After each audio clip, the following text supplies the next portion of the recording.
Meine sehr verehrten Damen und Herren, eigentlich sollte ich heute sprechen über Christentum und Strafrecht, zu dem Thema also, das in der Vorlesungsreihe der Universität in Paderborn in diesem Semester ausfallen muss. Aber am heutigen Pfingsttag können wir all das, was Jesus uns zu sagen hätte, in diesem Punkt zusammenfassen. Und so darf ich Sie anreden mit meine lieben Schwestern und Brüder. Im Grunde ist Pfingsten das Erntedankfest, die Sammlung von allem, was wir lernen können, wenn wir beginnen, an der Seite Jesu die Welt noch einmal neu zu sehen. Und der Text dazu, der im 2. Kapitel der Apostelgeschichte steht, lautet wie folgt, wenn ich ihn möglichst genau aus dem Griechischen Ihnen einmal übersetze. Und indem sich erfüllte der Zeitraum der 50 Tage, waren sie alle zusammen am gleichen Ort. Da geschah plötzlich vom Himmel her ein Echo, wie wenn ein starker Hauch sich selber trägt. Und er erfüllte die ganze Wohnung, in der sie saßen.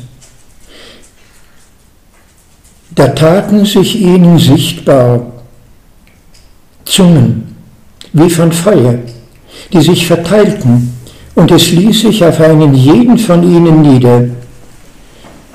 Da wurden sie erfüllt, allesamt von Heiligem Geist, und begannen zu reden in fremden Sprachen, wie der Geist es ihnen eingab, kundzutun. Es waren aber in Jerusalem Mitbewohner, jüdische, fromme Leute, aus jedem Volksstamm unter dem Himmel. Als da die Stimme laut wurde, kam die Menge zusammen, und sie versammelten sich, denn sie hörten ein jeder Einzelne in seiner eigenen Muttersprache sie reden. Und sie gerieten außer sich und staunten und sagten, nein, diese alle sind doch dabei, als Galiläer zu sprechen. Und wie können wir dann hören, ein jeder in unserer eigenen Muttersprache, auf sie, in der wir groß geworden sind, die Parther und Meder und Elamiter, alle möglichen Völker. Wir hören sie sprechen in unserer eigenen Muttersprache die Großtaten Gottes. Und sie gerieten außer sich allesamt und waren ratlos. Und einer sagte zu dem anderen, was will das sein? Andere aber verhöhnten sie und sagten, die sind voll trunken an Süßwein. Damit endet die Geschichte und sie stellt uns vor eine Alternative, wie wir es bewerten sollen. Was ereignet sich in diesem Bild 50 Tage nach der sogenannten Auferstehung Jesu? Wir müssen es noch einmal zurückgehen.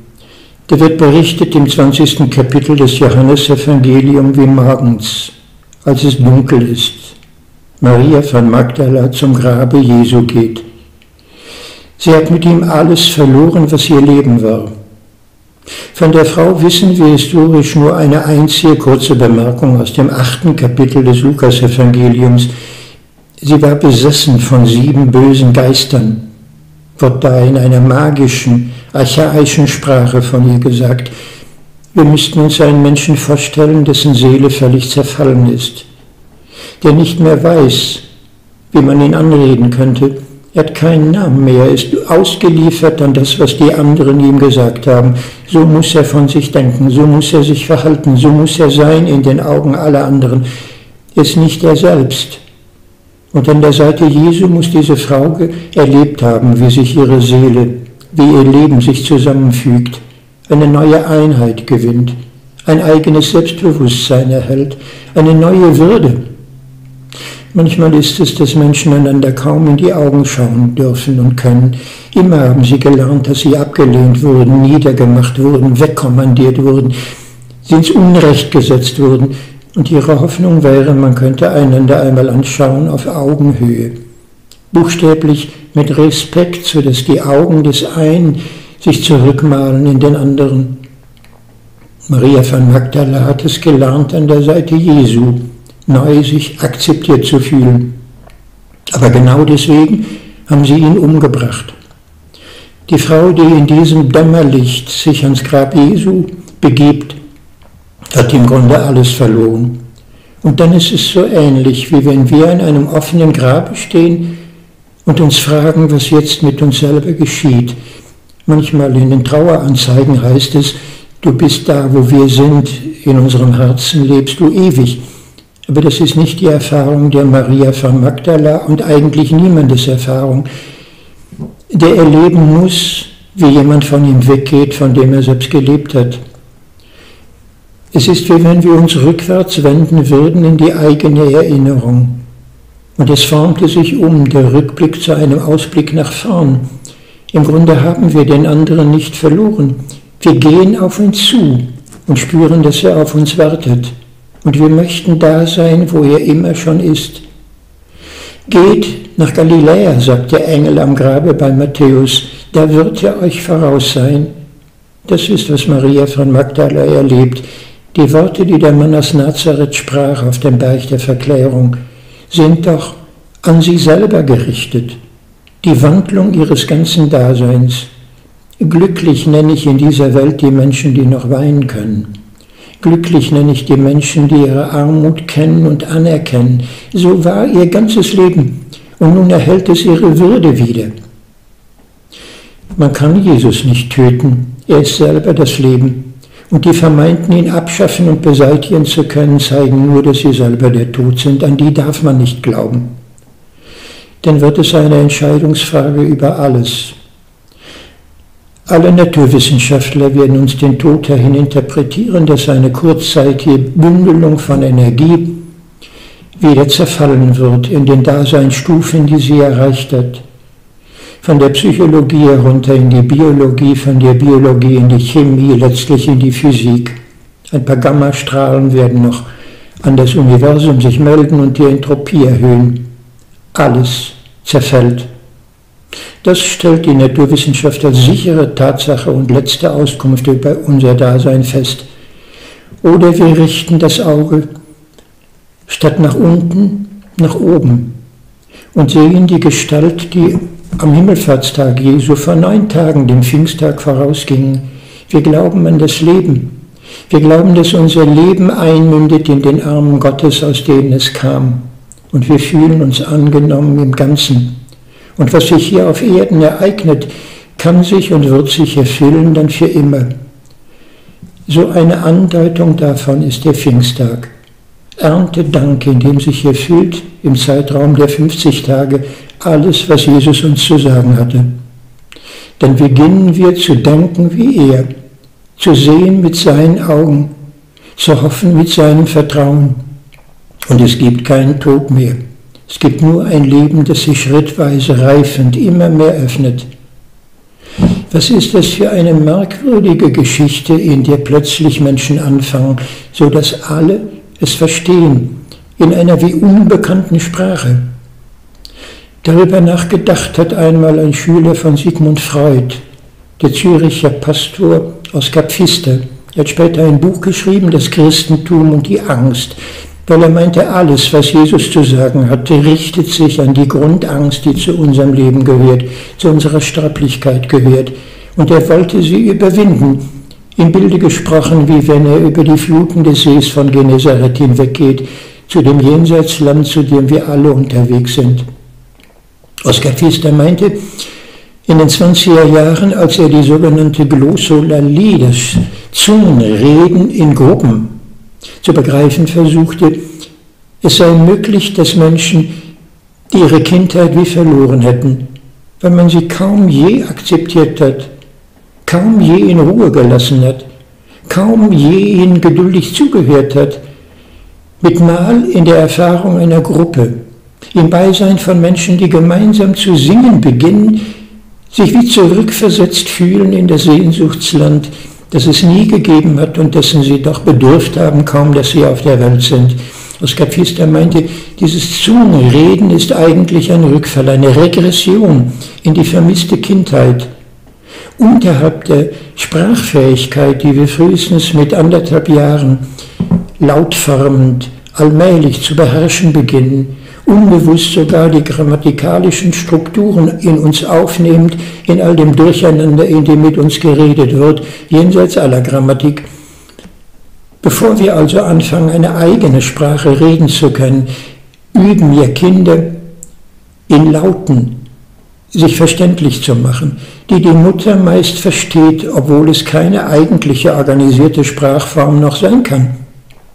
Oskar Pfister meinte, Menschen, die plötzlich wieder alles erwarten, zurücksinken in die Arme ihrer noch unbekannten und unsichtbaren Mutter, im Erleben einer Gruppe, der sie mal zutrauen, anonym und doch personengerichtet akzeptiert zu sein, die könnten anfangen, wie kleine Kinder, zu reden, überwältigt von Gefühlen, die sie selber kaum artikulieren können. Aber dann wäre dieses Zungenreden möglich, ein Hoffen, verstanden zu werden in einer Sprache, die nie verstanden wurde. Zum Singen gehört das mitunter. Wir können gemeinsam singen, nur wir können nie gemeinsam reden. Wir können miteinander reden, aber in Gleichzeitigkeit überlagert sich alles. Um zu sprechen, brauchen wir einen ruhigen Ort der Mitteilung, eine Zugewandtheit in dem Vertrauen, dass uns zugehört wird, dass man verstehen und wissen möchte, was in uns vor sich geht. Das, meinte Oskar Pfister, ereignet sich in dieser Zungenrede am Pfingstmorgen. Es ist, dass Menschen plötzlich zurücksinken in die Arme, aus der sie kommen, und trauen zu, sein zu dürfen, sich mitteilen zu dürfen. Es ist eine Sprachform, in die man lallend nennen kann, deshalb zungenlallend, Glossolalli auf Griechisch. In Wirklichkeit aber ist es eine vorsprachliche Form zwischen Musik und Dichtung, eine eigene Poesie des Herzens. Rainer Maria Rilke hat einmal in seinen Jugendgedichten so etwas nachzubilden versucht. Und es lohnt sich, den wenigen Zeilen dieses Gedichtes Aufmerksamkeit zu schenken, weil sie einen Teil der Pfingsterzählung zu interpretieren vermögen. Wenn ich dir ernst ins Auge schaute, war oft dein Wort so kummerkrank wie eine leise Liebeslaute, die einsam einst ein Meister baute, wenn seine Seele Sehnsucht sang. Sie lernte seither leichte Lieder und lärmte gern zu Tag und Tanz. Ergreift ein Träumer ihre Glieder und wie erwachend weint sie wieder das Heimweh ihres Heimatlands. Was auf der akustischen Ebene sich abspielt, ist hier zunächst einmal optisch zu sehen. Die Neurologen haben recht, unser Auge ist ein Teil unseres Gehirns und es ist imstande, die elektromagnetischen Wellen, die die Sonne ausstrahlt, einzukürzen in die Farbwahrnehmung des Spektrums. Es zu zerlegen in eine bestimmte Perspektive, die uns Entfernungen abschätzen lässt. Und das alles in Bruchteilen von Sekunden. Das Auge interpretiert die Wahrnehmung bereits, die dann ans Gehirn weitergegeben wird. Und nun wäre es, dass wir den anderen einmal anschauen mit dem Respekt, den er verdient, ahnend auch seine Gefühle. Das war ein Gedanke, der Charles Darwin um 1880 kam. Warum eigentlich haben höher entwickelte Tiere, Säugetiere, Gefühle überhaupt entwickelt? Was soll das evolutiv für einen Überlebensvorteil bieten? Nun einfach dem, dass eng zusammenlebende Artgenossen einander erkennen können, was in dem anderen vor sich geht. Es ist die Sprache, die alle Tiere miteinander sprechen und über einen riesigen Abstand von etwa 15, 20 Millionen Jahren der Entwicklung brauchen wir nur in die Augen unseres Hundes zu schauen und wir wissen, wie er fühlt. Und er sieht in unsere Augen und er weiß es gleichermaßen. Unsere Gestik, unsere Bewegung, sogar den Tonfall unserer Sprache vermag ein Tier in der Gleichheit der Gefühle zu interpretieren und zu verstehen. Darin liegt, dass wenn wir in die Augen eines anderen Menschen schauen und seine Gefühle wahrnehmen, wir die erste Form der Annäherung haben, ihn zu verstehen. Wir hören auf die Sprache, die sein Körper ausdrückt. in denen seine Gefühle sich mitteilen. Und es ist die wichtigste Form der Annäherung. Später als Erwachsene glauben wir, den anderen zu verstehen, wenn wir die intellektualisierte Pflichtsprache, die er prüfungsreich herunterschnattert, wie er sie gelernt hat, vernehmen. Sie ist vernünftig, sie ist logisch gebaut, sie hat eine innere Konsequenz, sie ist gelehrt, sie ist angepasst an den Berufsstandard. So können wir uns austauschen, stundenlang. Aber wir begreifen nicht, wer der andere ist. Wir können vielleicht seinen Rang einordnen. Wir können Respekt haben vor seiner Gelehrsamkeit, von der Mühe, sich das alles einzuprägen.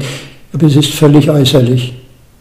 Wir können auch zusammensitzen am Tisch und wir reden. Eigentlich nur veräußerlicht. Wir tangentialisieren.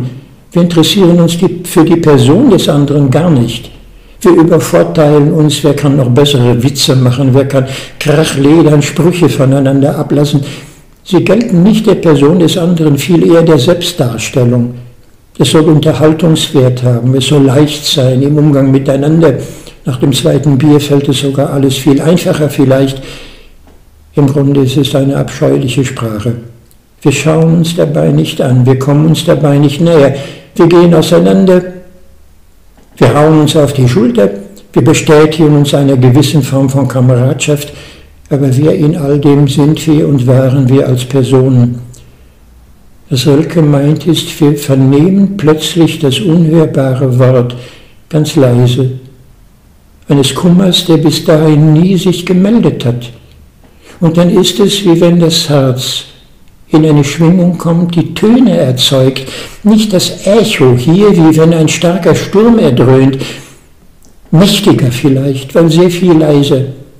Es teilt sich etwas mit von einem Heimweh, im Rückblick auf einen Ort der Geborgenheit, der so nie erlebt wurde und deshalb so schmerzhaft ist. Die Seele selber wird da wie ein Klangkörper, geformt in den Händen eines Meisters, der seine eigene Einsamkeit und seine Sehnsucht darin zum Tonträger erklärt.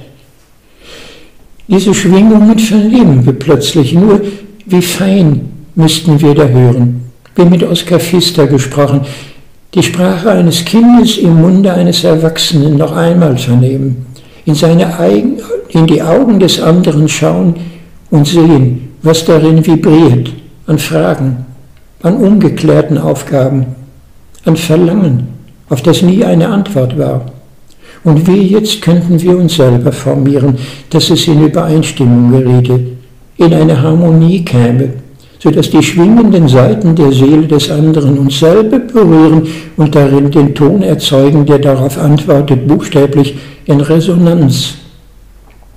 Es ist wirklich ein Rückfall um viele Jahre im Leben eines Menschen. Rilke sagt vollkommen mit Recht, seither lernte sie, eine Frau mit den kummerkranken Worten, die unaussprechlich geblieben sind, die leichte Rede und hatte sich angewöhnt, zu lärmen zu den hellen Tagen und dem fröhlichen Kreistanz. Womöglich war das ihr Leben. Man darf nie lästig werden, man darf nie beschwerlich sein, man muss unterhaltend sein, man muss zu den anderen sich so wenden, dass sie es mögen können. Denn wenn man wirklich ist, dürfen sie nicht wissen, dann käme die alte Ablehnung wieder. Wie aber dann? Wir lesen die Erzählung vom Pfingstmorgen in Rilkes Worten. Da greift ein Träumer in die Seiten. Es taucht eine Vision auf wie von einer anderen Welt. Es wäre endlich möglich, die zerfetzte, zerschmetterte, zerbrochene Seele einer Maria Magdalena neu wahrzunehmen, in der Gestalt ihres wirklichen Wesens. Und das erste wäre die Rückerinnerung des Verlangens danach. Dazu doch eigentlich war ich bestimmt. Das mit meinem Leben war eigentlich gemeint. So durfte ich nie sein. Und ich musste den Verbiegungen sogar in Gehorsam folgen. Ich musste mich gelenkig machen. Ich musste die Bewegungen aufführen, die die anderen sehen wollten. Aber nun taucht auf, wie ein Erwachen aus einer lange vergangenen Zeit, die Erinnerung an die eigene Wahrheit und Wirklichkeit. Und sie meldet sich neu. Sie verwortet sich. gewinnt ihre eigene Stimme und Sprache. In dem Text der Bibel ist das eben, wie der Geist es ihnen eingab. Da ist dieses Wesen, das wir eigentlich zu sein bestimmt sind, und es meldet sich. Wie eine Sprache, die Gott in unserem Herzen redet, nimmt uns bei der Hand, umfängt uns neu, lässt uns reifen in einer Liebe, die so kaum je in unserem Dasein fühlbar war. Und all das Äußere, das nur Aufgesetzte, das lediglich Drapierte, fällt ab. Und wir dürfen sein. Wir werden wirklich. Alles, was Jesus wollte, war die Heilung unserer Not, unserer Einsamkeit, unserer Angst, unserer Verlorenheit. Ein Arzt geht nicht zu den Gesunden, sondern zu den Kranken, sagt er mal im 3. Kapitel des Markus-Evangeliums. Aber dann haben wir ein paar Texte später, wie ein vorweggenommenes Pfingstwunder, die Begegnung Jesu mit jemandem, der als taubstumm ihm zugeführt wird. Ärztlich hätten wir gleich eine Diagnose, das zu benennen, aber das ist nicht die Art, wie die Bibel redet. Wir können dem Taubstummen gegenüber sitzen, mitten im Gedröhn, mitten auf dem Jahrmarkt, mitten in der Turbulenz einer Disco. Es hämmert und stampft von allen Seiten. Ein endloses Gedröhn. Die Ohren sind vollgestopft. Oder wir hören die Nachrichten immer dasselbe. Immer die gleiche Botschaft, immer dieselbe Angst, immer dieselben Abwehrmechanismen. Und dann kann man es gar nicht mehr hören. Manchmal sehr leise stehen sie vor ihrer Pendeluhr im Zimmer und sie hören sie nicht.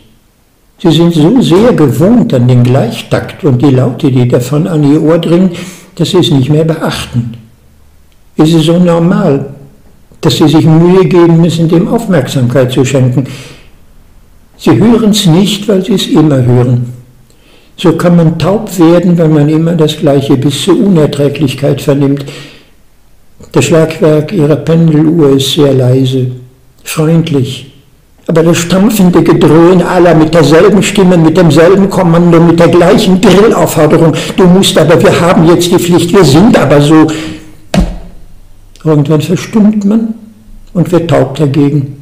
Vor allem man begreift, dass man nichts mehr zu sagen hat. Man kommt dagegen sowieso nicht an. Man findet kein Gehör. Die abweichende Meinung selber ist bereits verboten. Es wird durchgehechelt in den Medien. Da ist jemand nicht der Meinung, die alle haben müssen. Er tritt nicht an. Im Gleichschritt. Die Abweichung selber wird zu dem Kriminellen. Das Deviante zu dem, was man verfolgen muss. Die Einheitlichkeit wird verlassen, die Uniformierung existiert nicht mehr. Wer wagt es schon, eine eigene Stimme zu erheben, wenn man nur noch sagen soll, was alle sagen? Auf Befehl, auf dem Kasernenhof, im Gleichschrittmarsch ist die einzige Antwort auf das Kommando, yes, Sir, und dann stramm gestanden. Alles ist ausgerichtet auf Befehl, nichts Eigenes mehr. Nur noch die Uniform zählt, das eigene Leben wie gestohlen und das auf Staatsbefehl. Wir dürfen nicht sein. Das kann im zivilen Leben das ganze biografische Dasein ausgemacht haben. Ich hatte kein Recht, irgendwas zu sagen, sagte mir dieser Tage jemand. Wenn ich den Mund öffnen wollte, wusste man sofort besser. Machte mich nieder. Ist doch Unfug, was du redest. Du bist doch verrückt, so darf man nicht denken. Und ich, die Mutter, sagte jetzt mal, wie es richtig ist. Mutter sagte nur, wie alle anderen dachten. Sie dachte selber gar nichts. Sie dachte vor allem nicht über sich selber nach. Sie gab nur ihre eigene Unfreiheit weiter und machte sie zur Vorschrift des Kindes, das hilflos vor ihr stand und das immer mit Druck hineingepresst. Im Übrigen auch überreizt mit den Nerven. Man muss jemanden erziehen, der einem im Grunde zu schwer fällt. Man ist sowieso schon belastet, man ist überreizt.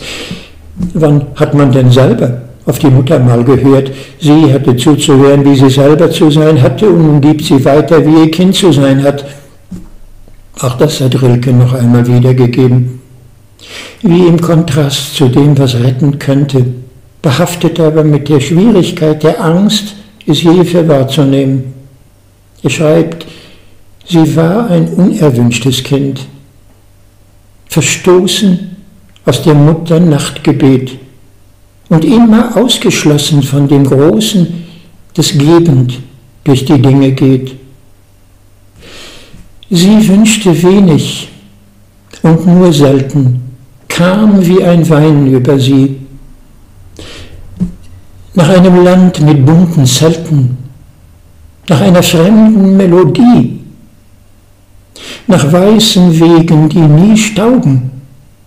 Dann bog sie Rosen sich ins Haar und konnte doch nie Liebe glauben, selbst wenn es tief im Frühling war.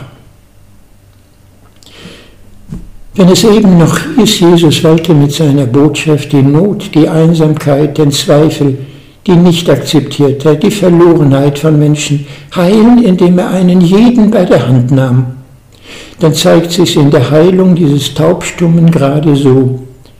Er redet ihn an, er legt ihm die Hand auf.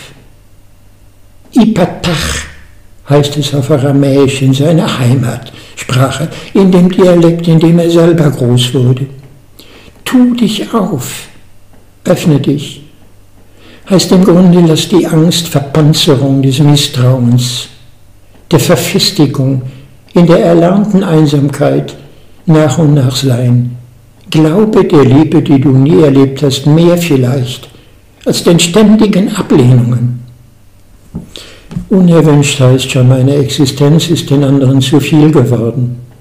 Aber nun möchte Jesus, dass wir hören, die Sprache einer Macht, die möchte, dass wir sind und die Jesus selber am Jordan angeredet hat mit den Worten, aber du bist doch mein Sohn, wie eine Mutter zu ihrem Kinde spricht. Ich hab dich lieb, weil du da bist. Und du musst es nicht erst beweisen mit den Künsten, die du lernst, mit deiner Tüchtigkeit, mit deiner Leistung, mit all dem, was du für die anderen produzierst, mit den Gewändern, die du um dich hängst, damit man deine Wahrheit, deine Bloßstellung übersieht oder gar nicht erst wahrnimmt. In meinen Armen, in meiner Nähe möchte ich, dass du lebst, wie du selber bist, dich entfaltest wie eine Blume im Frühlingswind, in den Strahlenhänden der Sonne, die immer milder werden und all deine Schönheit hervorlocken. Das ist das Leben, das dir deinen Mund wiedergibt und deine Stimme sich aussagen lässt und dann hörbereit macht deine Ohren für das, was die anderen dir wirklich zu sagen haben. Die Sprache der schneekalten Ablehnung hast du mit Recht überhört, aber du hast darin auch die eigenen Gefühle begonnen zu überhören. Du hast sie einfach verdrängt. Du glaubtest nicht, dass sie berechtigt wären, aber nach und nach kehren sie zurück in deinen Träumen. Dieser Träumer greift in deine Glieder und alles kehrt zurück. Ein Kind, das so aufwächst, hat am Ende keine Wünsche mehr. Es darf keine haben, denn es fiel damit ja wieder nur unerwünschtermaßen zur Last. Und nicht einmal im Nachtgebet kann die Mutter sich vorstellen, es könnte dieses ihr Kind behütet werden. Es fällt ihr auf die Seele, es macht alles viel zu schwer. Also muss man die Wunschwelt einschränken, es gibt keine. Aber dann vielleicht doch, nach einer fremden Melodie, die nie gehört wurde, könnten wir uns den Pfingstmorgen, dieses Echo, das da durchgeht, wie ein Sturmwind, einmal vorstellen, wie die leisen Klänge einer Leier, die plötzlich mit uns das Gespräch eine Harmonie aufnimmt und unsere Seele begönne zu singen, dann hätten wir die Heilung des Taubstummen begriffen. Und wie es möglich ist, einem Menschen, der Liebe nie glauben konnte, mit dem Vertrauen auszustatten, es wäre möglich. Die ersehnte Schönheit der Rosen, die er sich ins Haar bindet, wäre wie ein Vermächtnis, wie ein Versprechen, wie eine Zukunft, die kommen darf und sich vorbereitet in der Sehnsucht und dem Heimweh nach etwas, das es so nie gab, aber von dem wir spüren, dass es immer schon hätte sein müssen. Hier jetzt fragen die Leute, und was will das sein? Die Übersetzungen sagen in aller Regel, und was soll das bedeuten? Aber so ist es nicht. Ausgesprochen hieß ihr ein Wille, der sein will. Und genau darum geht es. In dir lebt etwas, das endlich sich als Wille entdeckt, wie du sein darfst, sein musst, sein sollst, sein möchtest. Und es wird zugelassen zum Leben. Die Regression wandelt sich in eine Progression. Die Gruppe aller, die den Einzelnen umfangen mit diesem Vertrauen, öffnen sich in die Selbstständigkeit dieses Einzelnen. Wenn das Pfingsten ist, begreifen wir, dass es keinen mehr gibt, der einfach ausgeschlossen bleibt, der sich nicht verstanden fühlen müsste, dass ein jeder ein Recht hat auf sich selber, auf seine Eigenart. Und er darf denken, genau das möchte man von mir, nicht die Vieldarstellung, nicht mehr die Lüge, nicht das Verbogensein, sondern mich selber. Ich hatte Ihnen versprochen, heute aus Anlass des Pfingsttags zu sprechen über Christentum und Strafrecht. Eine merkwürdige Kombination, mögen Sie denken. Aber was Sie gerade gehört haben, erklärt uns eigentlich alles. Wie es dahin kommen kann, dass Menschen als Außenseiter, also Deviante, bis zum Kriminellen geraten. Und was nötig wäre, ihnen eine neue Heimat zu schenken, ihrem Heimweh zu folgen und sie zu verstehen und zu begreifen. Das Verstehen, das Jesus uns lehren wollte, ist das Gegenteil des Verurteilens. Der Dichter Khalil Gibran, ein Libaneser, hat einmal gesagt über das, was wir Verbrechen nennen, vielleicht ist ein Lügner nur ein Mensch, der Angst hat. Vielleicht ist ein Dieb nur ein Mensch, der Hunger hat. Vielleicht ist ein Mörder nur ein Mensch auf der Suche nach einer Liebe, die er so wie nötig nie bekommen hat. Das ist sehr komprimiert gesagt, aber wir können das einfach einmal durchgehen an einem Beispiel.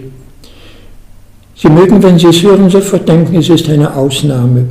Auch unsere Gerichte können sich mal irren, wir sind unter Menschen, da gibt es Fehler. Aber ich möchte zeigen, dass das, was ich jetzt erzähle, ein Problem wiedergibt, das strukturell zu der Art gehört, wie wir mit Menschen umgehen, wenn wir nicht wirklich zuhören. Wenn wir schon immer meinen zu wissen, wenn wir sofort den Stab in der Hand haben, den wir über das Schicksal des anderen vermeinen, brechen zu können. Die Geschichte ist ungefähr so passiert, aber ich ändere sie aus Diskretionsgründen natürlich so, dass sie nicht identifizierbar ist. Aber der Sache nach, strukturell hat sie sich genau so ereignet. An einem späten Abend wird ein junger Mann, 18-jährig, aufgegriffen von der Polizei. Eine Frau hat laut um Hilfe geschrien. Die Polizei kam und sie hat den Mann festgenommen, von dem die Frau sicher wusste, er hat sie in die Hecke gedrückt, um sie zu vergewaltigen.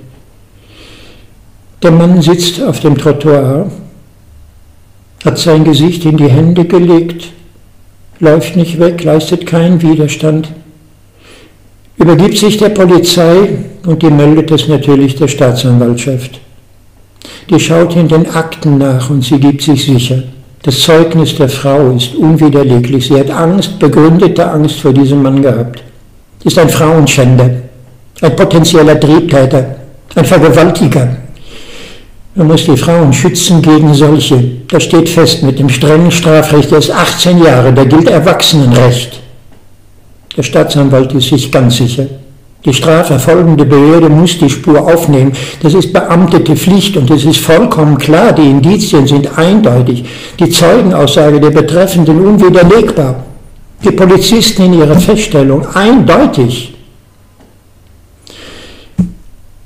Der Mann sagt vom ersten Verhör den Polizisten, er weiß nicht, was geschehen ist.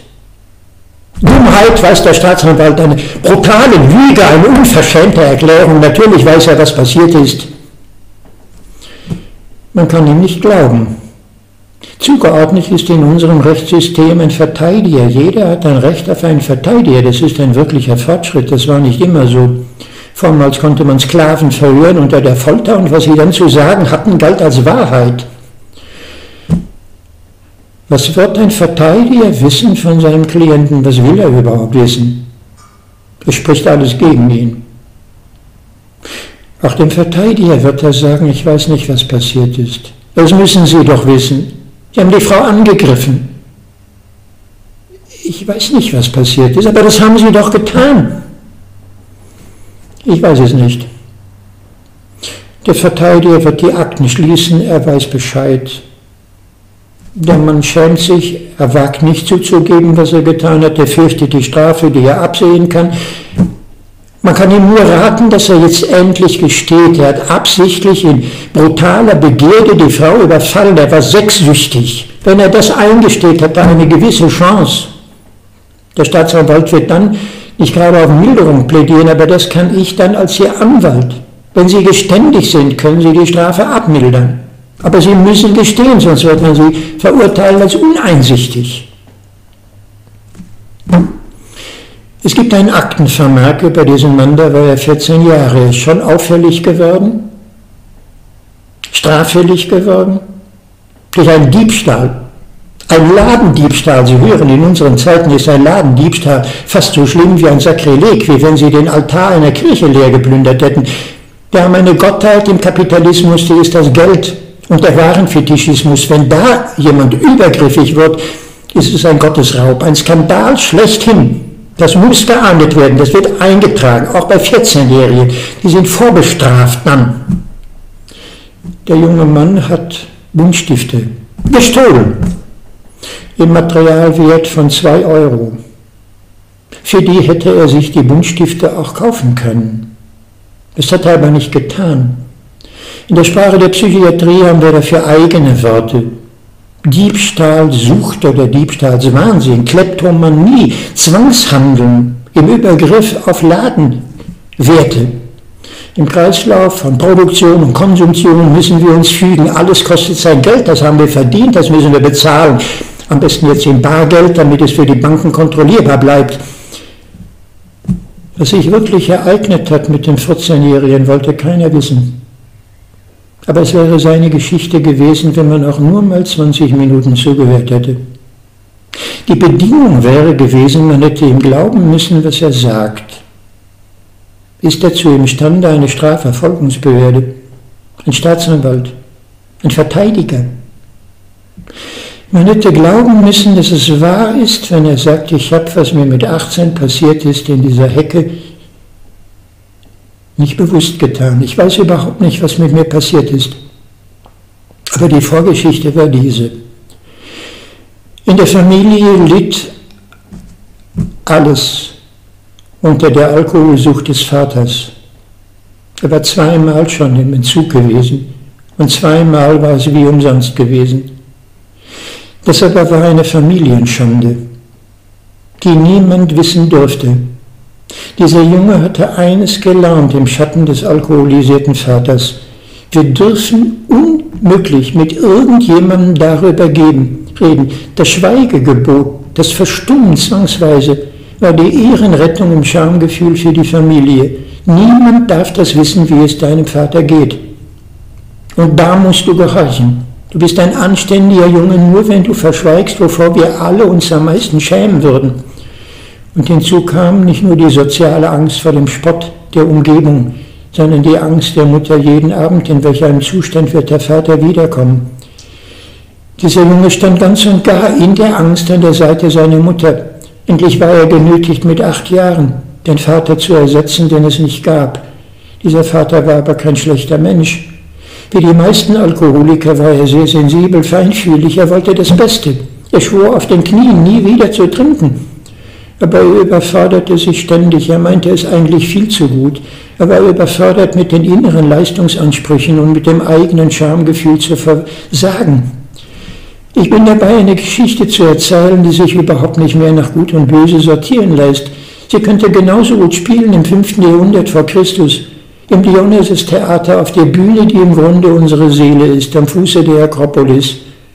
Die Tragödiendichter Euripides haben lauter solche Geschichten erzählt, von Menschen, die sich bei sich selber nicht auskennen, die wie hypnotisiert unter fremden Zwängen stehen, die das, was sie sagen, sich vom delphischen Orakel wie in einer Rätselsprache aus dem Munde des Gottes Apollos mitteilen lassen müssen und dann verwoben werden in ein Geflecht von Schuld, dem sie kaum noch entrinnen können. Will denn jemand ein Alkoholiker sein? Glauben Sie im Ernst, wir hätten den Stammtischbruder an der Seite vor uns, der sich im Park jetzt voll trinken lassen möchte? Sie sind ja berauscht, voll des süßen Weines. Es gibt unendlich viel mehr zu sagen. Und dieser junge Mann, nur weil man ihm 20 Minuten lang einmal glaubt, dass es stimmt, was er sagt, er weiß nicht, was in ihm vor sich geht, erzählt, wie das war mit 14 Jahren. Manchmal. Wenn es wieder drunter und drüber ging, konnte die Mutter ihn zur Tante schicken.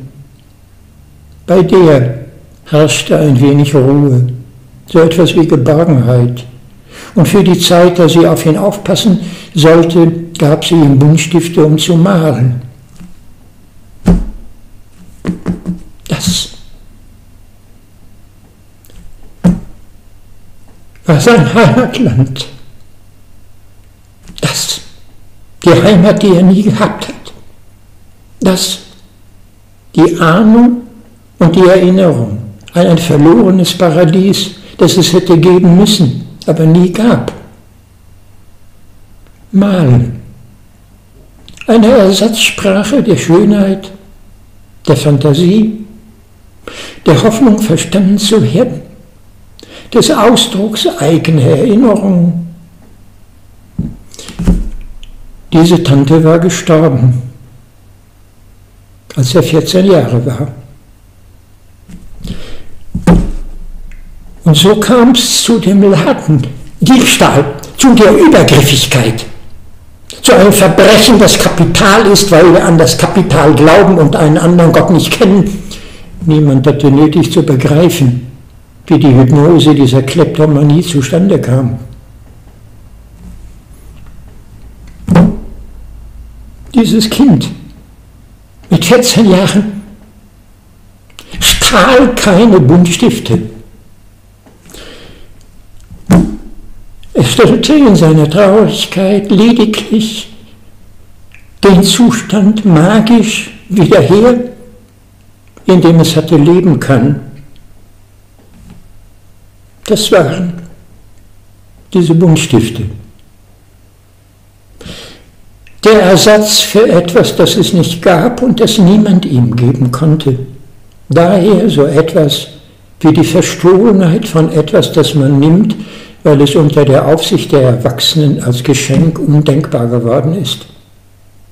Ladendiebstahl, Akteneintritt vorbestraft. Das weiß man, als er 18 ist. Ich weiß nicht, was da passiert ist. Wie war es denn, als es passierte? Was Sie jetzt zu hören bekommen, ist eine erschütternde Geschichte, die, wenn Sie sie verstehen, das Bild auf uns Menschen vollkommen ändert.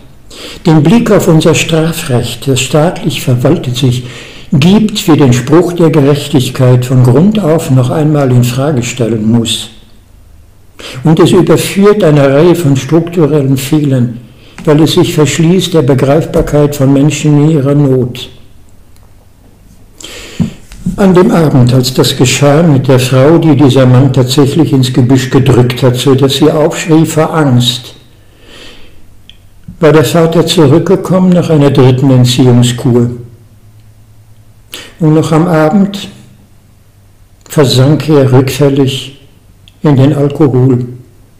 Die Mutter, der Junge, hatten flehentlich gehofft, dass das das Ende des Albtraums wäre. Aber weil er begann zu randalieren, sie machten ihm Vorwürfe, er dürfte doch die Flasche nicht einmal anrühren, es wäre das Ende von allem neu, jetzt wieder. Wurde er nicht gerade gewalttätig, aber er rang um das Recht, sich betrinken zu dürfen. Und dann nahmen sie ihn beide, umwickelten seine Hände, so sehr, dass sie durch Mangelblutung beinahe in Gefahr gekommen wären, später amputiert werden zu müssen. Sie banden ihn fest am Stuhl. Zum ersten Mal stand die Familie auf gegen ihre Misshandlung. Und dieser Junge trat an die Stelle des Vaters, schützte die Mutter vor seinem wirklichen Vater, machte sich zum eigentlichen Vater, zum Beschützer, handelte so, wie der Vater hätte handeln müssen, wenn er bei Vernunft gewesen wäre, sich die Hände binden, die zum Üblen geraten können. Und was hat das jetzt zu tun mit der scheinbaren Vergewaltigung der Frau? Ich behaupte, dass dies ein Mangel ist in unserer Gerichtspsychiatrie, in unserer Vernehmung, in der Art, wie wir mit straffällig gewordenen umgehen, ein chronischer Ausfall des Verständnisrepertoires. einer Unfähigkeit zuzuhören. Denn es ist jetzt nur möglich, im Gerichtssaal zu verstehen, wenn Sie eine vollkommen andere Ebene der Betrachtungsweise in Erwägung ziehen. Ein innerer Gesang, das klang eben sehr poetisch. Wir aber müssten jetzt tiefer noch als Oskar Fisker zurückgehen zu seinem Lehrmeister Sigmund Freud. Wir müssten begreifen, dass in dem, was wir ein Verbrechen nennen, der Durchbruch von Handlungsimpulsen steckt, die tief im Unbewussten liegen. Sie gehen gar nicht unmittelbar auf etwas Böses. Sie haben zu tun sehr oft mit einer Identitätsvertauschung, mit einer neuen Rollenfigur, die wir annehmen. Was ich da sage, klingt ein wenig fremd, aber es wird Ihnen sofort begreifbar sein, wenn ich sage, an diesem Abend, als der Junge an der Seite seiner Mutter den Vater an den Stuhl fesselte, streng und fest, wie wenn sie ihn in Schellen legen und ihn handlungsunfähig machen, um ihn vor sich selber zu bewahren, trat der Junge an die Stelle seines eigenen Vaters. Er war 18. Er war jetzt der Vater. Er übernahm nicht nur seine Aufgaben positiv, er war in der Rolle seines Vaters. Und er spielte jetzt den Vater. Dazu gehörte es, dass er am ersten, kaum aus dem Haus gekommen, sich selber betrank, wie der Vater es gerade getan hatte. Eine vollkommen merkwürdige Hypothese, die ich da vorschlage, aber sie gehört unbedingt dazu. Man möchte denken, jemand, der seinen Vater hasst dafür, dass er betrunken ist, der wird doch noch hingehen und sich identifizieren mit dem Vater und sich selber betrinken. Genau das aber geschieht. Wir können das technisch nennen, die Identifikation mit dem Aggressor. Sie haben sehr viel Angst vor jemandem. Das können Sie bei einem Kind schon beobachten. Es spielt eigentlich mit seinem Hündchen unterm Tisch, aber manchmal bekommt es Angst. Der Hund hat natürlich furchtbare Zähne. Aber dann kann es sein, dass der Junge oder das Mädchen auch auf allen Vieren läuft und macht den Mund auf und zeigt die Zähne und fängt sogar an zu bellen. Man kann auch ein Hund sein. Man kann auch die Zähne zeigen. Man kann sein wie der Aggressor und dann braucht man von ihm keine Angst mehr zu haben. Man spielt den Angreifer, ist er selber und sogar in überlegener Pose. Sie sind dabei, das Ungeheuerliche zu verstehen. Dieser junge Mann mit 18 spielt die Rolle seines Vaters, betrinkt sich ganz genauso. Und was ist mit der Frau? Exakt. Er geht auf die unbekannte Frau los, wie der Vater zugeht auf seine eigene Frau, auf die Mutter dieses Mannes. Er behandelt eine Unbekannte so, wie er oft gesehen hat, dass der Vater im Rauschzustand die Frau nimmt. Und jetzt wird ein Moment ganz entscheidend, um es zu verstehen. Die entscheidende psychoanalytische Frage, um die Tat zu bewerten, lautet, sie wurde nie gestellt, sie ist aber dringlich, um überhaupt etwas zu begreifen. Hat dieser junge Mann je gesehen, dass der Vater die Frau, die Mutter des Patienten, vergewaltigt hat? Ist er dessen Zeuge geworden, dass er sexuelle Gewalt ausgeübt hat? Die Frage ist so wichtig, dass man ihr lange nachgeht, bis in die Träume hinein. Gibt es irgendeine Angst, die dafür spricht?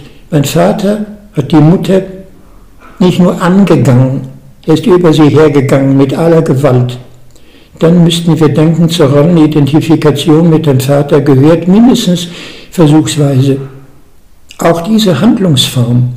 Wohlgemerkt nicht als Triebverbrechen, nicht in überschießender Sexualgier, nicht auf der Ebene, die dem Mann sofort zum Vorwurf gemacht werden wird, sondern in einer identifikatorischen, imitatorischen Nachahmung, auf einer völlig anderen Ebene, jenseits der eigenen Essimpulse, eigentlich diktiert vom Über-Ich in der Sprache Sigmund Freuds. Zum Glück muss man feststellen, dieser junge Mann hat nie gesehen, dass die Mutter vergewaltigt worden wäre. Das kann sie auch von sich selber beteuern und fast beschwören. Es ist nie geschehen. Also müssten wir denken, der Junge ist die Frau angegangen mit 18, die völlig Unbekannte, nur um zu tun, was er von seinem Vater gesehen hat. Man geht auf eine Frau los. Man tut so, wie wenn man sie packen würde. Eigentlich tut man ihr gar nichts, aber man jagt ihr Angst ein. Man steht imposant vor ihr, man spielt den Gorilla im eigenen Hause. Das hat er mit der Frau gemacht. Er wollte sie nicht vergewaltigen. Er wusste überhaupt nicht, was in ihm vor sich geht. Die ganze Handlung in ihrem Zwangsablauf war völlig unbewusst. Und nun müssen Sie vor sich haben den Staatsanwalt. Er hat die Akten. Die Informationen, die Zeugenaussagen, die Indizien, sein Urteil steht fest. Wie kann man sagen, er hat nicht gewusst, was er tat? Das ist unmöglich. Der Verteidiger weiß nicht einmal vom Alkoholismus des Vaters und der gesamten Familientragödie. Das Erstaunliche ist, der Mann hat den strafverfolgenden Instanzen, sogar der Verteidigung gegenüber, die Schande der Familie nicht offenbart. So sehr ist er identisch mit seiner Familie. So wenig hat er je selber leben dürfen. Die Familie nicht zu beschmutzen, ist der Grund, von all dem nicht zu sprechen. Was in ihm vor sich ging, weiß er wirklich nicht. Was er erlebt hat als Kind, durfte er nie sagen. Aber würde man ihm mal glauben? Er weiß es nicht. Hörten wir die Sprache am Pfingstmorgen, die leise Liebeslaute, die in Einsamkeit geformt wurde. Dann stehen wir in einem deutschen Gerichtssaal. Der Verteidiger hat es erklärt, nur wenn Sie geständig sind, wenn Sie Ihr Verbrechen zugeben, wenn Sie sagen, ich wollte die Frau begehren und ich wollte sie hernehmen, dann gibt es vielleicht einen gewissen Straferlass. Dann kommen Sie vielleicht von 5 Jahren Gefängnis runter auf 3 Jahre, aber nur dann, Sie müssen gestehen. Das Gericht wird einen jungen Mann, der weiß, dass er eigentlich im Gerichtssaal keine Schuld gestehen kann, weil mit ihm etwas geschehen ist, das er gar nicht hat wollen können, nicht geständig sein dürfen.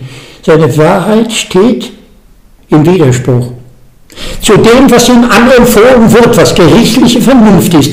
Sie haben eine Instanz, die genau sich auskennt in dem anderen, schon weil sie nie nötig hatte, ihn kennenzulernen, die Beweise hat, schon weil sie nie wirklich in der Seele nachgeguckt hat. Sie hatte Indizien, sie konnte überführen. Und jetzt hat sie die Macht zum Rechtsspruch. Sie haben ein kleines Beispiel, wie es zugehen mag. Und wenn Sie eben noch dachten, natürlich, Menschen können sich irren. Schon gar bei Leuten, die so verstört sind, dass sie die wichtigste Mitteilung ihrer eigenen Kindheit, ihrer Familiengeschichte nicht zu sagen wagen. Ja, wo sind wir dann? Ist er doch selbst in Schuld, wenn er nicht einmal dem Verteidiger sagt, wie er mit dem dran sein könnte. Müssten Sie das Problem nur ein Stückchen strukturell in seinen Formen ausdehnen. Wie oft haben Sie es mit Menschen zu tun, die sind wie in der attischen Tragödie im 5. Jahrhundert, im Dionysos-Theater am Fuße der Akropolis, außerstande zu wissen, wer sie sind. Und sie sprechen gar nicht mehr von Verbrechen, sie sprechen von Tragödien. Sie sprechen von zerbrochenen Herzen, von Menschen, die ihre eigene Sprache verloren haben und sich dann mitteilen in Handlungen, die nicht mehr ihre eigenen sind. Dann begreifen sie, warum die Antwort auf das, was wir Verbrechen nennen, eine Heimholung aus Einsamkeit ist. Die Verpflichtung beinahe, so zu verstehen, dass es heilend wird. Verstehen heißt nicht alles richtig finden, alles vergeben, über alles hinweghuschen, ganz im Gegenteil. Es heißt die Tiefe der Erkrankung aufnehmen und nach zurückführen bis in den Wurzelgrund der Verletzungen, bis in die Heimholung dessen, was an Heimsuchung durchlitten wurde, bis zur Heimkehr in etwas, das so kaum bekannt war. Das wäre unser Pfingsten, rein persönlich, im Leben jedes Einzelnen. Und es wäre die Klärung unserer Sprache. Wir könnten endlich ehrlich werden, in Übereinstimmung mit uns selber. Die Basis der Verständigung ist, dass wir so reden, wie wir wirklich sind. Und das ist ein langer Weg. Ein anderer Freud-Schüler, Alfred Adler, konnte einmal sagen, alle seelische Erkrankung, jede Neurose ist eigentlich eine Lüge. Er wollte sagen, man hat uns ständig deformiert. Wir durften nicht wissen, wer wir sind. Wir durften nicht sagen, wie wir wissen, dass wir sind. Wir mussten uns so geben, wie die anderen wollten, dass wir wären. Und wir litten unter den Deformationen, aber wir mussten so tun, wie wenn das, was die anderen von uns sehen und hören mochten, unser eigentliches, unser Eigentum wäre. Wir mussten unsere Entfremdung als die Wirklichkeit akzeptieren. Wo gäbe es Orte, wo diese Verwandlungen einmal wie erwachend von uns genommen wäre? Freud meinte, man muss auf die Träume hören. In dem Sinn war Jesus dieser Träumer, der in die Seiten greift oder in die Glieder und wir erwachen. weinend in der Erinnerung eines Heimwehs zu der Heimat, die uns versprochen ist, auf die wir zugehen. Es hat Pfingsten, wir dürfen das über dem Therapieansatz für jeden Einzelnen nicht außer Acht lassen, eine zutiefst politische Komponente. Die Bibelkenner unter ihnen hören bei der Erzählung vom Sprachwunder, in der alle einander verstehen in ihren verschiedenen Sprachen, herkommt aus ganz verschiedenen Volksgruppen. Die Rückerinnerung an eine Erzählung, die finden Sie ganz auf den Anfangsseiten der Bibel, schon im 11. Kapitel der sogenannten Genesis. Sie hat eine kleine Vorgeschichte. Sie fängt damit an, dass ein Mann mit Namen Kain seinen Bruder mit Namen Abel ermordet. Denn alle in dieser Welt, jenseits von Eden, ringen um etwas wie Achtung, um Beachtung, gegen die Missachtung, die uns widerfährt. Und dafür tun wir alles. Heute auf Instagram können wir endlos posten, können wir liken, wann sind wir am schönsten, wann sind wir am besten, wann haben wir die meisten Followers. Es hört nicht auf. Keiner hat damals sein Leben beinahe geopfert, um Achtung zu gewinnen, um Anerkennung zu bekommen. Aber immer, wenn wir in dieser Angst uns umschauen, stehen neben uns andere, scheinbar bessere, immer im Licht, die stehen da strahlend, die können alles, denen gelingt alles, unverdientermaßen. Und wir stehen im Licht, entfernt in den Schatten, in den wir getaucht werden. Das empört kein. Auf der 3. Bibelseite so, dass er denjenigen erschlägt, der ihm die Sonne stiehlt. Er wird zum Mörder. Und dann ist er auf der Flucht vor sich selber. Und alle Menschen sind noch stärker in Angst, der eine vor dem anderen, schlimmer, als wenn es ein Wolfsrudel wäre. Das kann noch zusammenhalten, aber der Mensch, ein Wolf dem anderen Menschen, das macht jeden zum potenziellen Mörder in der Abwehr, Angst, man muss sich schützen. Und so geht es weiter. Kain wird der erste Stadtgründer. Das ist eine bittere Kritik der Bibel an dem, was wir unsere etablierte Kultur nennen.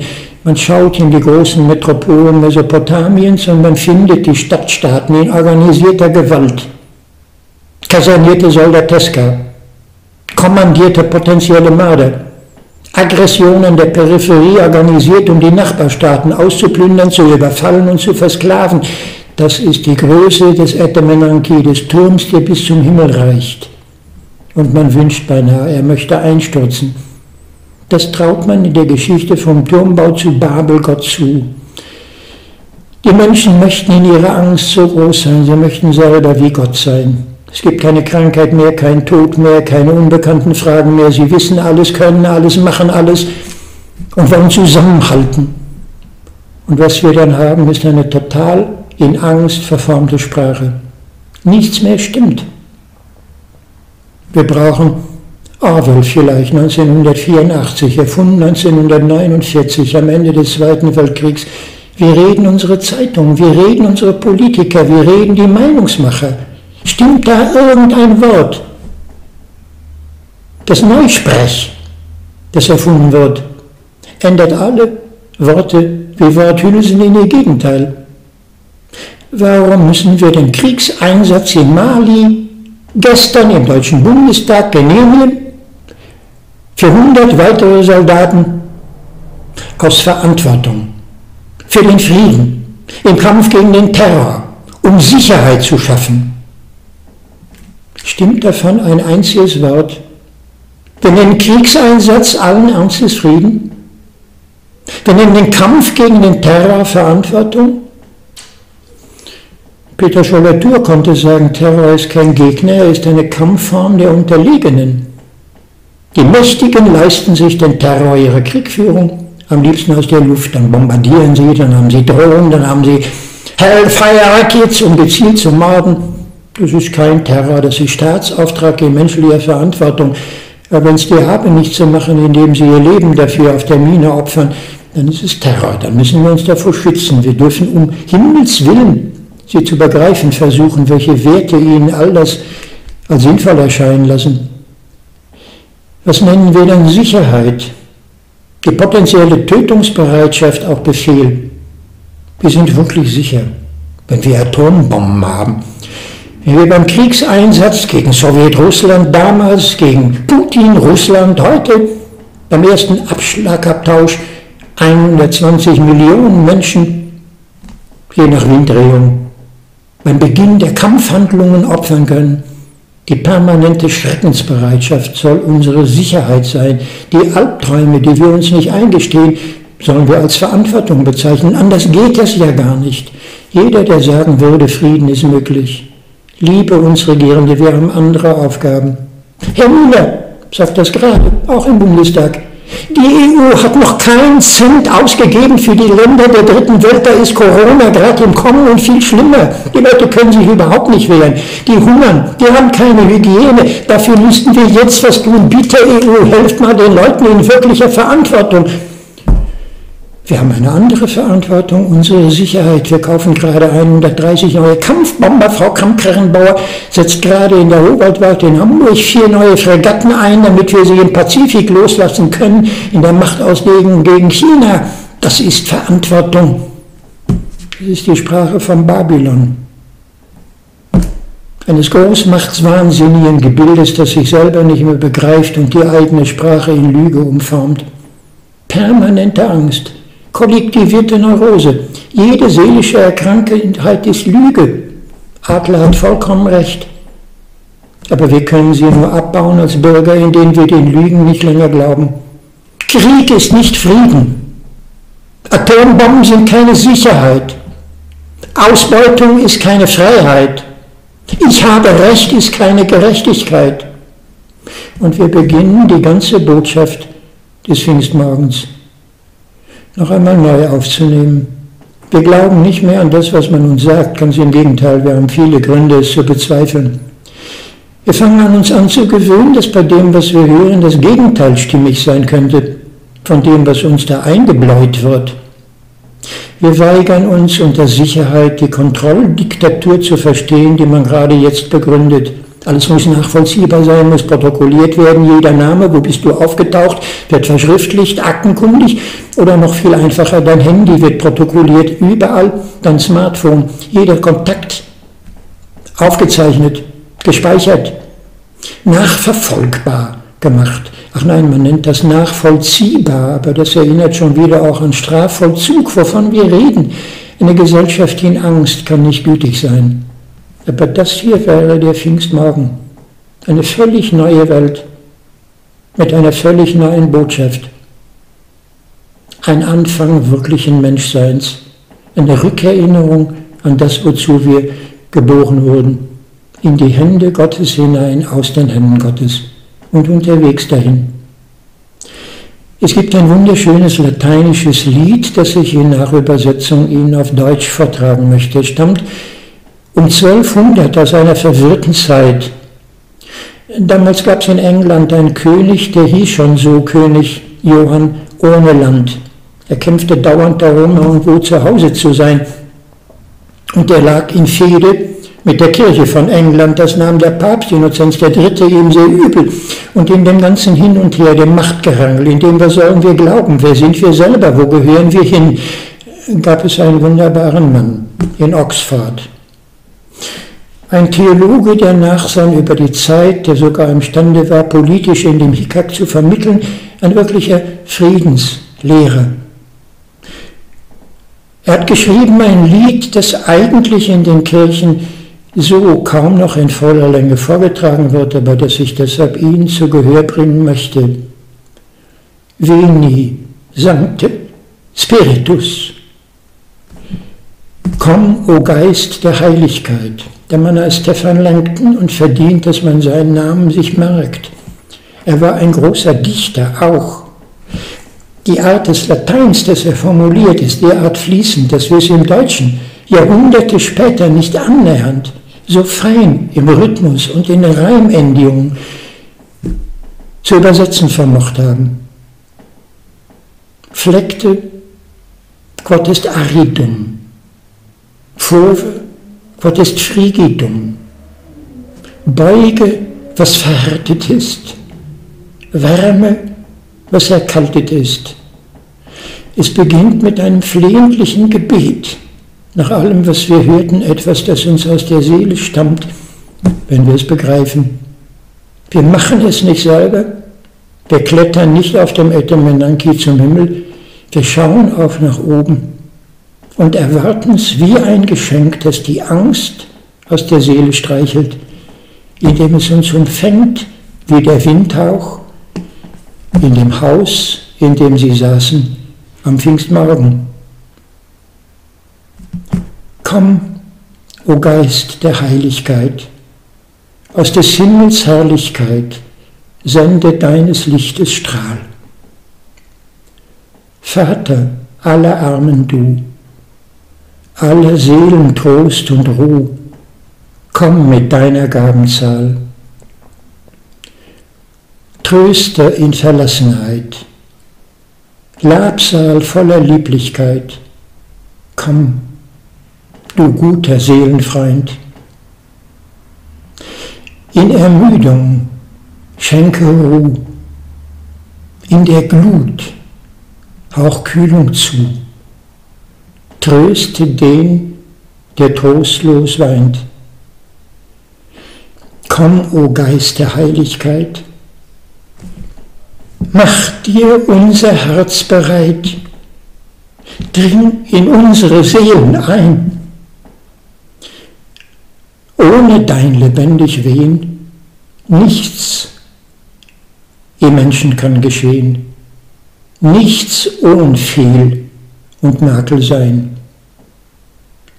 Wasche, was beflecket ist, heile, was verwundet ist, tränke, was der Dürre steht, beuge, was verhärtet ist, wärme, was erkaltet ist, lenke, was da irre geht. Heiliger Geist, wir bitten dich, gib uns allen gnädiglich deiner Gaben 7 Zahl. Paulus in einem seiner Briefe zählt die Gaben des Heiligen Geistes einmal auf, und es wären die Bedingung für alles, wovon wir sprachen. Wie kann man Verhärtetes biegsam, flexibel machen? Erkaltetes in den Gefühlen wieder wärmen. Das geht mit Liebe, mit Geduld, mit Langmut, mit Friedfertigkeit, mit Hoffnung, mit Freude.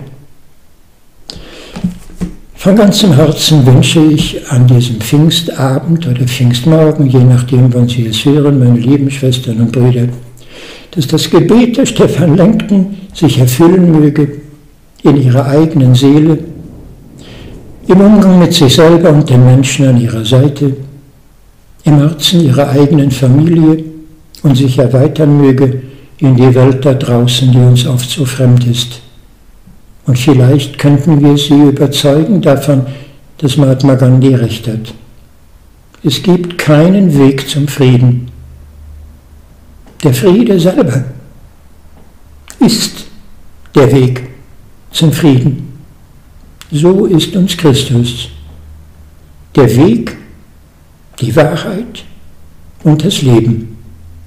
Und heute beginnen wir zu denken, wie er dachte, zu sehen, wie er sah, zu fühlen, wie er fühlte, zu leben, dass kein Tod mehr ist.